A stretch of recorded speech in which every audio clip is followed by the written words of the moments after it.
Lazy D here. I got this 2020 Can-Am Defender Pro HD10 back with another exhaust leak. In a previous video about a year ago, I repaired with my MIG welder by just tack welding a broken exhaust pipe. I kind of suspected that my repair failed, but let me show you what's going on. This may be helpful if you're figuring out how to repair yours. So I already took the heat shielding off the exhaust. Here's my previous repair. Pretty ugly, but it's holding. Here is the new leak. So it's broken here, and I can see on this weld here, also a crack is forming. So the transition from these pipes to this Y pipe and then back down after the catalytic converter here are failure points. So this machine has about 10,000 miles on it. This guy put some pretty hard use through it, so stuff like this is bound to fail. If you're considering this repair, you know, tack welding, it works, but sometimes you don't want to do the job twice. Like I said, the original repair lasted about a year, so get you by for a while if you need to. These things are pretty loud with a hole in the exhaust, so I'm going to go ahead and proceed with the repair here. So the first thing I'm going to do here is I'm going to use some penetrating oil on all the fasteners here. So this is the one that goes back to the muffler. That one's a 15 millimeter. It's a clamp that clamps the muffler pipe onto the Y pipe that goes into it. And then down here, there's two 13 millimeter headed bolts for this connection to the cylinder head here. So I'm going to spray each of those down. And then we got our O2 sensor. I'm going to give this one a light treatment here. And then I'm going to take our O2 sensor out.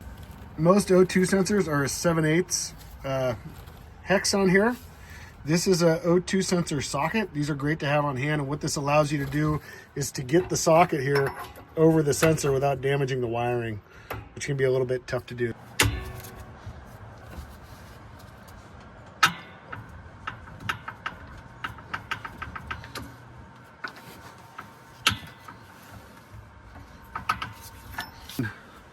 Spray a little bit more of this penetrating oil. Okay, I'm transitioning here to a regular wrench now that it's hopefully loose enough.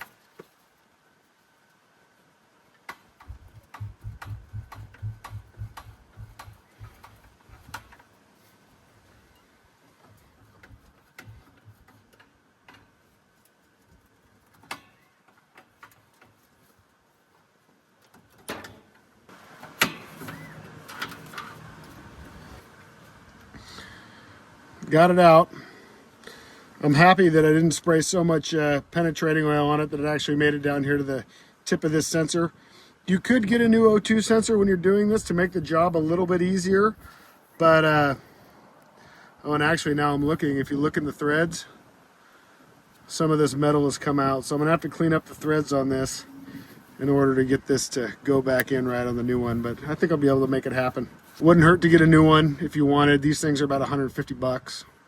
Now I'm going to go ahead and take this clamp off that connects the Y pipe to the muffler, 15 millimeter head.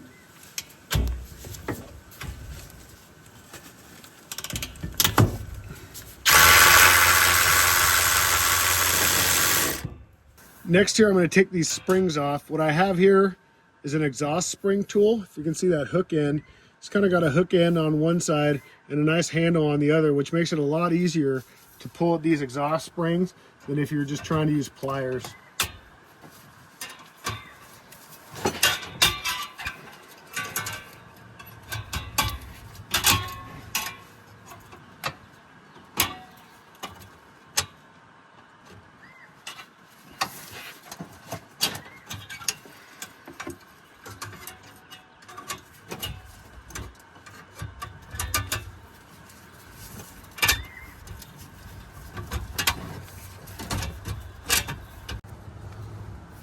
Now I'm going to work on these exhaust pipe flanges on the rear cylinder head. These are a 13 millimeter. I'm using my ratchet wrench here to throw on my wrench here, but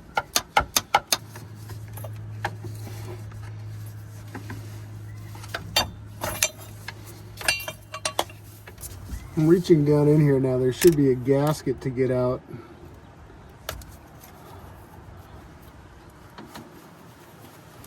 There we go. So I'm getting to a more difficult part of the job. Getting this Y pipe out of the muffler is going to be a bit challenging. Even with that bolt off, I'm going to try, if I can get in here, to get underneath this clamp, pry this open to relieve some of that tension that's on there. But as I was working myself forward and seeing where I kind of have wiggle room right now, which there isn't much, I was looking at this pipe down here. This is the front pipe that I didn't order, and it's cracking too. You can actually see it worse now with my camera in here than I can even see with my eyes. So that, accompanied with the jacked up threads on this O2 sensor, I'm going to call the customer and get approval to get this front pipe as well and a new O2 sensor and just wrap all this up in one piece, because I'd hate to send it out for another exhaust repair and then a few months come back and have to do this again. I loosened up this clamp. I was able to pry this a little bit in the bottom to make some room, and then by twisting the pipe here, I've been able to get this loose. So if you're getting this off a pipe wrench, I just stuck something down in here because this is already broke off. But wiggling this and then pulling it towards the front is going to help me get this out. Like I said, this front pipe's cracked. I'm going to go ahead, I don't know if you can see, there's 2 bolts just like on the back here. Let me see if I can focus there. I'm going to take these 2 13 millimeters off and go from there. One of the exhaust studs actually came out with the nut, so I'll deal with that in a minute. But I can now get this front pipe out.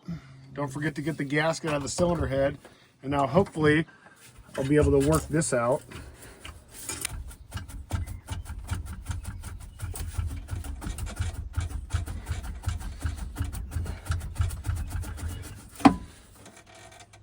And she's out. Here's all the parts I got to do this. So this is the rear pipe, the front pipe, the gasket for in between the 2 pipes, 1 gasket for each cylinder head to exhaust pipe, 4 new nuts for the cylinder head connections, and these 4 springs that hold these 2 pipes together, and then my new O2 sensor. I'm gonna put just some part numbers in the description. I got all this through Partzilla. I'll throw the price up here of what all this costs. It's pretty expensive to do all this. If you know of any aftermarket exhaust pipe kind of accessories or anything that would replace this, please put it in the comments, and that'll be helpful to other people. So to put this back together, you gotta slip the rear pipe into the muffler here. This actually has a split in here, so I got some pry bars in here and spread this apart a little bit, which is, now I can slide the rear pipe in. Not super easy, but I can wiggle it in and out of there. What I'm realizing now is because the pipe was broken when I took it out, that helped me get it out easier. I can't get it all in with the muffler in place. There's a bolt here. There's one. There's one on the other side. I'm going to take those through bolts out and see if that'll give me enough room to slip this muffler back and then work my pipe in. Start out by putting this rear pipe back in. I'm going to put a little PB blaster around this thing. This will burn off, but hopefully this will help me slide this in a little bit easier. It's going to be a tight fit, I think.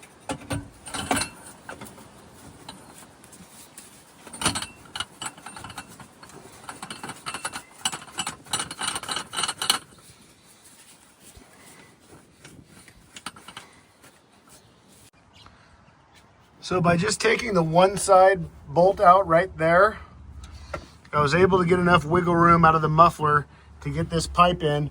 Now I'm going to go ahead and throw the gasket in and then start these nuts on the studs there to hold this pipe onto the rear cylinder head. I was able to get the rear pipe in. I got my gasket in there in between here, and these nuts started. I'm not going to tighten these up yet, but I did snug it up enough that the gasket's not going to fall out. It's kind of hard for the gasket to stay in there. So I've done this. Now I'm going to go to the front pipe. I'm going to try to put everything together before I tighten everything up here. Okay, it was a bit of a chore, but I got all these pipes in and connected. I have the pipes actually tightened up to the cylinder heads. I haven't put my springs on here yet or tightened up the clamp to the muffler. But what I do want to show you is what I encountered here.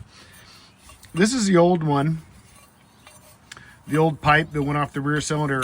And if you can see, this flange here that's welded on the end of the pipe, there's tack welds on both sides, 180 degrees from each other. And on this hold down, there's cutouts. So this, ideally, these cutouts would go over, let's see if I can get a good angle on it, would sit flat against there and go over, there's the cutouts to go over the tack weld there. So you wouldn't want to mount it like that. So the brand new factory part that I have, when they assembled it, this tack weld is in the wrong spot. So no matter, I thought maybe I was off 180 degrees, I took it back apart and put it together. Not the case. It's literally tacked in the wrong spot. So for me to tighten this, I had to tighten it in a position similar to that. So this lip on the inside of this hold down is not sitting completely flush against this flange just welded onto the pipe. That's a little bit frustrating. I don't even know how you would contact Can-Am to let them know, like, hey, whoever's assembling your parts is tack welding it in the wrong spot. But I'm going to get you in closer so you can kind of see what my final look like is down here. If I get in there, you can see there's that flange, and the hold down, there's a gap. And that is because the tack weld is in the wrong spot. So I tightened it down enough, it probably even bent this hold down a little bit. I don't really have an option right now to fix this.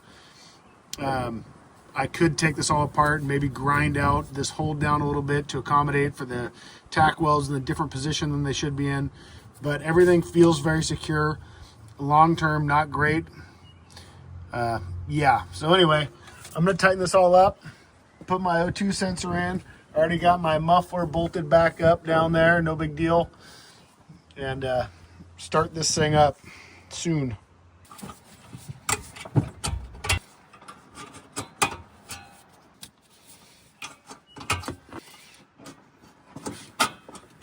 Here's our new O2 sensor. You can see it comes with the threads already fixed with anti-seize. So if you're able to reuse yours, you want to put a little dab. This is the high heat stuff. It's aluminum based.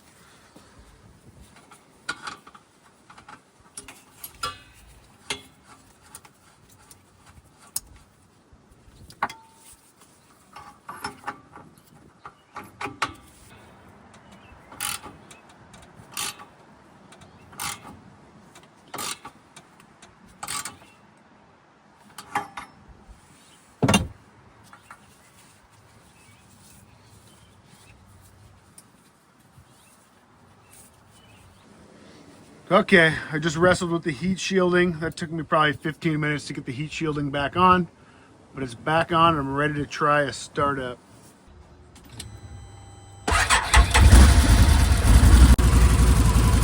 Looks pretty good so far. Some of the penetrating oil I use is burning off, but much quieter. Pretty happy with it. Thanks for watching this video. If you found this helpful or helped you repair your machine, please like, comment, or subscribe.